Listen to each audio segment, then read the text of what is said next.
हरे कृष्णा प्रिय भक्तों, आज हम श्रीमद् भगवद गीता के तीसरे अध्याय के श्लोक 20 की व्याख्या जानेंगे। यह श्लोक पढ़ने से पहले हम भगवान का ध्यान करेंगे। भगवान का ध्यान हम इन मंत्रों के द्वारा करेंगे। ओम श्री परमात्मने नमः।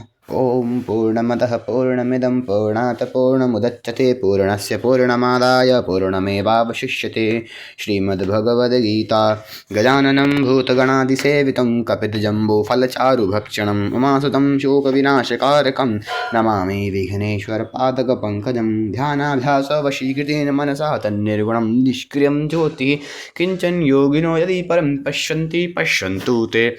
अस्माकं तु तदेव लोचन चमत्काराय भूयाच्चिरं कलिन्दीपुलिनोदरे किमपि यन्निर्लम्हो धावति। यावन्निरञ्जनमजं पुरुषं जरन्तं संचिन्तयामि निखिले जगति सुरन्तं तावदबालात् सुरतिहन्त हृदन्तरे मे गोपश्च कोऽपि शिशुरञ्जपुञ्जमञ्जुः। न वेद्यां येषां शरणमपि शन्न च गुणाः परित्यक्ता लोकैरपि वृजनयुक्ताः श्रुतिजडाः शरण्यं यन्ते अपि प्रसद्गुणमाश्रित्य सुजना विमुक्तास्तं वन्दे युधपतिमहं कृष्णममलजम्। यस्य श्रीकरुणानवस्य करुणालिशेन बालो ध्रुवः स्विष्टं प्राप्य समारधाम समगाद्रङ्कोऽप्यविन्दच्छ्रियं। याता मुक्तिमजामिलादिपतिताः शैलवपि पूज्य भवत्तं श्रीमाधवमाश्रित्यष्टदमहं नित्यं शरण्यं भजे। वसुदेवसुतं देवं कंसचारुणमर्दनं देवकी परमानन्दं कृष्णं वन्दे जगद्गुरुं।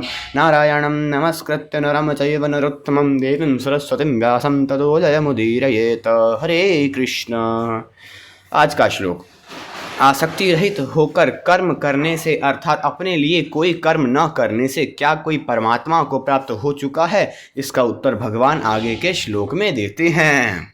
श्लोक 20। कर्मणैव हि संसिद्धिम् आस्थिता जनकादयः लोकसंग्रहमेवापि संपश्यं कर्तुमर्हसि। इस श्लोक का शब्दार्थ। जनकादयः राजा जनक जैसे अनेक महापुरुष ही भी कर्मणा कर्म योग के द्वारा एव ही संसिद्धिम परम सिद्धि को आस्थिता प्राप्त हुए थे, इसलिए लोक संग्रह को संपश्यन देखते हुए अपि भी तु कर्तुम निष्काम भाव से कर्म करने के एव ही अर्हसि योग्य है, अर्थात अवश्य करना चाहिए। अर्थात जनकादि ज्ञानी जन भी आसक्ति रहित कर्म द्वारा ही परम सिद्धि को प्राप्त हुए थे, इसलिए तथा लोक संग्रह को देखते हुए भी तू कर्म करने को ही योग्य है, अर्थात तुझे कर्म करना ही उचित है। इस श्लोक की व्याख्या। कर्मण्येव हि संसिद्धिम् आस्थिता जनकादयः। आदि पद प्रभृति तथा प्रकार दोनों का वाचक माना जाता है। यदि यहाँ आए आदि पद को प्रभृति का वाचक माना जाए तो जनकादयः पद का अर्थ होगा जिनके आदि में राजा जनक हैं, अर्थात राजा जनक तथा उनके बाद में होने वाले महापुरुष। परंतु यहाँ ऐसा अर्थ मानना ठीक नहीं प्रतीत होता, क्योंकि राजा जनक से पहले भी तो अनेक महापुरुष कर्मों के द्वारा परम सिद्धि को प्राप्त हो चुके थे, जैसे सूर्य, वैश्वत मनु, राजा इक्ष्वाकु आदि। इसलिए यहाँ आदि पद को प्रकार का वाचक मानना ही उचित है, जिसके अनुसार जनकादयः पद का अर्थ है राजा जनक जैसे गृहस्थाश्रम में रहकर निष्काम भाव से सब कर्म करते हुए परम सिद्धि को प्राप्त हुए महापुरुष, जो राजा जनक से पहले तथा बाद में आज तक हो चुके हैं। कर्मयोग बहुत पुरातन योग है, जिसके द्वारा राजा जनक जैसे अनेक महापुरुष परमात्मा को प्राप्त हो चुके हैं। अतः वर्तमान में तथा भविष्य में भी यदि कोई कर्मयोग के द्वारा परमात्मा को प्राप्त करना चाहे तो उसे चाहिए कि वह मिली हुई प्राकृत वस्तुओं शरीर आदि को कभी अपनी और अपने लिए न माने, कारण कि वास्तव में वे अपनी और अपने लिए हैं ही नहीं, प्रत्युत संसार की और संसार के लिए ही हैं। इस वास्तविकता को मानकर संसार से मिली वस्तुओं को संसार की ही सेवा में लगा देने से सुगमता पूर्वक संसार से संबंध विच्छेद होकर परमात्मा प्राप्ति हो जाती है। इसलिए कर्म योग परमात्मा प्राप्ति का सुगम, श्रेष्ठ और स्वतंत्र साधन है, इसमें कोई संदेह नहीं है। यहाँ कर्मणा एव पदों का संबंध पूर्व श्लोक के असक्तो हयाचरण कर्म पद से अर्थात आसक्ति रहित होकर कर्म करने से है, क्योंकि आसक्ति रहित होकर कर्म करने से ही मनुष्य कर्म बंधन से मुक्त होता है। केवल कर्म करने से नहीं, केवल कर्म करने से तो प्राणी बंधता है। कर्मणा बध्यते जंतुः। गीता की यह शैली है कि भगवान पीछे के श्लोक में वर्णित विषय की मुख्य बात को संक्षेप से आगे के श्लोक में पुनः कह देते हैं।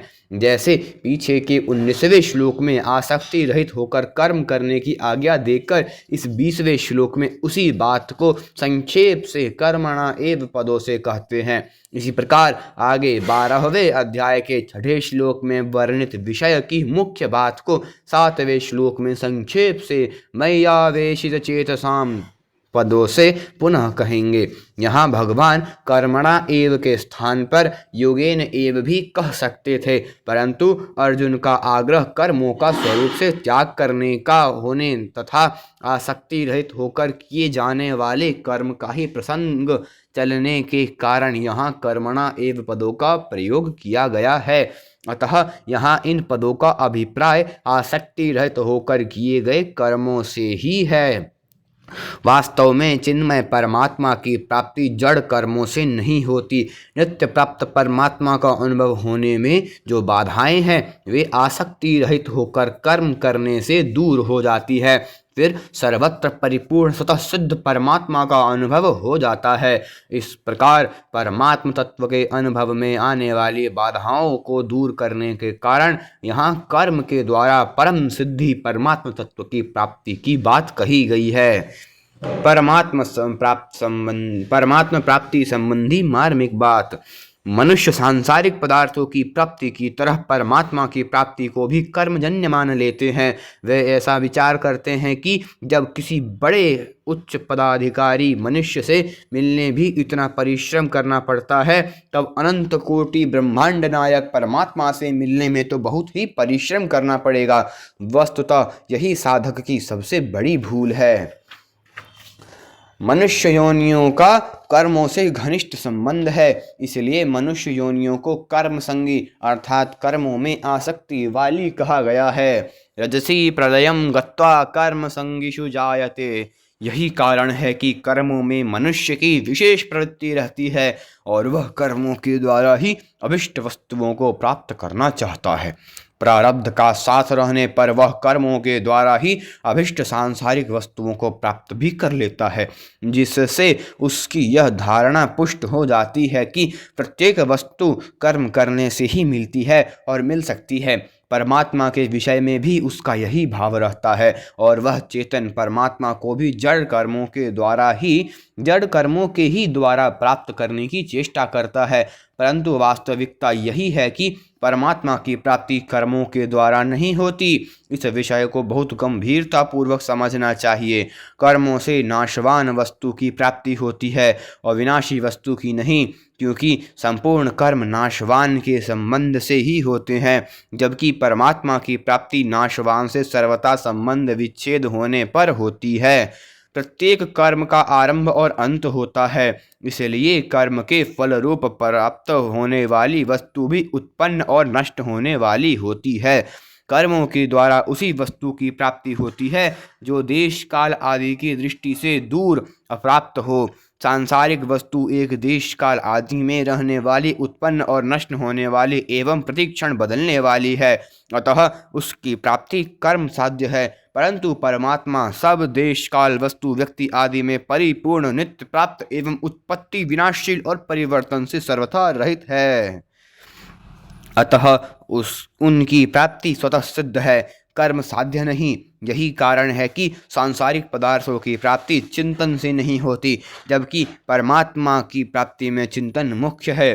चिंतन से वही वस्तु प्राप्त हो सकती है जो समीप से समीप हो। वास्तव में देखा जाए तो परमात्मा की प्राप्ति चिंतन रूप क्रिया से भी नहीं होती। परमात्मा का चिंतन करने की सार्थकता दूसरे चिंतन का त्याग कराने में ही है। संसार का चिंतन सर्वथा छूटते ही नित्य प्राप्त परमात्मा का अनुभव हो जाता है। सर्वव्यापी परमात्मा की हमसे दूरी है और दूरी है ही नहीं और हो सकती भी नहीं। जिससे हम अपनी दूरी नहीं मानते उस मैंपन से भी परमात्मा अत्यंत समीप है। मैंपन तो परिच्छन्न है पर परमात्मा परिच्छन्न नहीं है। ऐसे अत्यंत समीपस्थ नित्य प्राप्त परमात्मा का अनुभव करने के लिए सांसारिक वस्तुओं की प्राप्ति के समान तर्क तथा युक्तियां लगाना अपने आप को धोखा देना ही है। सांसारिक वस्तु की प्राप्ति इच्छा मात्र से नहीं होती, परंतु परमात्मा की प्राप्ति उत्कट अभिलाषा मात्र से हो जाती है। इस उत्कट अभिलाषा के जागृत होने में सांसारिक भोग और संग्रह की इच्छा ही बाधक है, दूसरा कोई बाधक है ही नहीं। यही परमात्मा प्राप्ति की उत्कट अभिलाषा अभी जागृत हो जाए तो अभी भी परमात्मा का अनुभव हो जाए।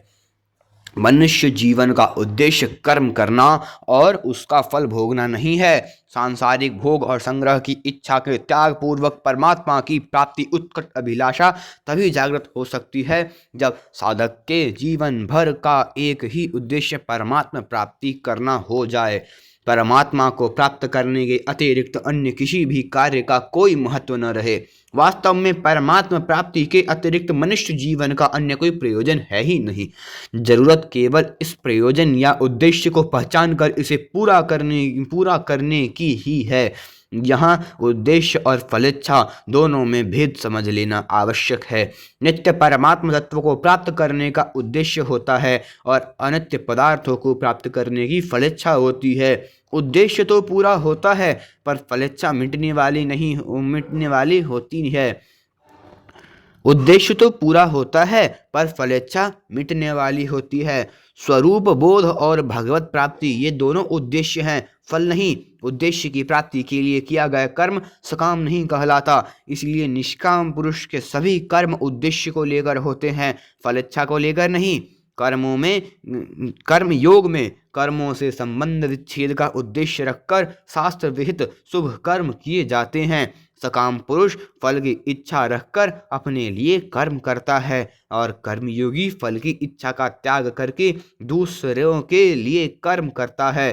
कर्म ही फल रूप से परिणत होता है, अतः फल का संबंध कर्म से होता है, उद्देश्य का संबंध कर्म से नहीं होता। निष्काम भाव पूर्वक केवल दूसरों के हित के लिए कर्म करने से परमात्मा दूर है, यह धारणा दूर हो जाती है। लोक संग्रहमेवापि संपश्यन् कर्तुमर्हसि। लोक शब्द के 3 अर्थ होते हैं। पहला मनुष्य लोक आदि लोक, दूसरा उन लोकों में रहने वाले प्राणी और तीसरा शास्त्र, वेद के अतिरिक्त सब शास्त्र। मनुष्य लोक की उसमें रहने वाले प्राणियों की और शास्त्रों की मर्यादा के अनुसार समस्त आचरणों का होना लोक संग्रह है। लोक संग्रह का तात्पर्य है लोक मर्यादा सुरक्षित रखने के लिए लोगों को असत से विमुख करके सत के सम्मुख करने के लिए निस्वार्थ भाव पूर्वक कर्म करना। इसको गीता में यज्ञार्थ कर्म के नाम से भी कहा गया है।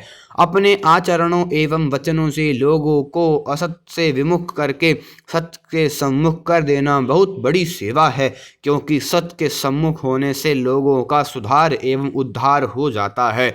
लोगों को दिखाने के लिए अपने कर्तव्य का पालन करना लोक संग्रह नहीं है। कोई देखे या न देखे, लोक मर्यादा के अनुसार अपने अपने कर्तव्य का पालन करने से लोक संग्रह स्वतः होता है। कोई भी कर्तव्य कर्म छोटा या बड़ा नहीं होता। छोटे से छोटा और बड़े से बड़ा कर्तव्य मात्र समझकर करने पर ही समान ही है। देश काल परिस्थिति अवसर वर्ण आश्रम संप्रदाय आदि के अनुसार जो कर्तव्य कर्म सामने आ जाए वही कर्म बड़ा होता है। कर्म के स्वरूप और फल की दृष्टि से ही कर्म छोटा या बड़ा, घोर या सौम्य प्रतीत होता है। उदाहरणार्थ, कर्म के स्वरूप की दृष्टि से झाड़ू लगाना छोटा कर्म और व्याख्यान देना बड़ा कर्म प्रतीत होता है, एवं कर्म फल की दृष्टि से कम दान करने का कम पुण्य और अधिक दान करने का अधिक पुण्य प्रतीत होता है। फलिच्छा का त्याग करने पर सभी कर्म उद्देश्य की सिद्धि करने वाले हो जाते हैं। अतः जड़ता से संबंध विच्छेद करने में छोटे बड़े सभी कर्म समान हैं। किसी भी मनुष्य का जीवन दूसरों की सहायता के बिना नहीं चल सकता। शरीर माता पिता से मिलता है और विद्या योग्यता शिक्षा आदि गुरुजनों से मिलती है। जो अन्न ग्रहण करते हैं वह दूसरों के द्वारा उत्पन्न किया गया होता है। जो वस्त्र पहनते हैं वे दूसरों के द्वारा बनाए गए होते हैं। जिस मकान में रहते हैं उसका निर्माण दूसरों के द्वारा किया गया होता है। जिस सड़क पर चलते हैं वह दूसरों के द्वारा बनाई गई होती है, आदि आदि। इस प्रकार प्रत्येक मनुष्य का जीवन निर्वाह दूसरों के आश्रित है। अतः हर एक मनुष्य पर दूसरों का ऋण है, जिसे उतारने के लिए यथाशक्ति दूसरों की निस्वार्थ भाव से सेवा करना आवश्यक है। अपने कहलाने वाले शरीर आदि संपूर्ण सांसारिक पदार्थों को किंचन मात्र भी अपना और अपने लिए न मानने से मनुष्य ऋण से मुक्त हो जाता है।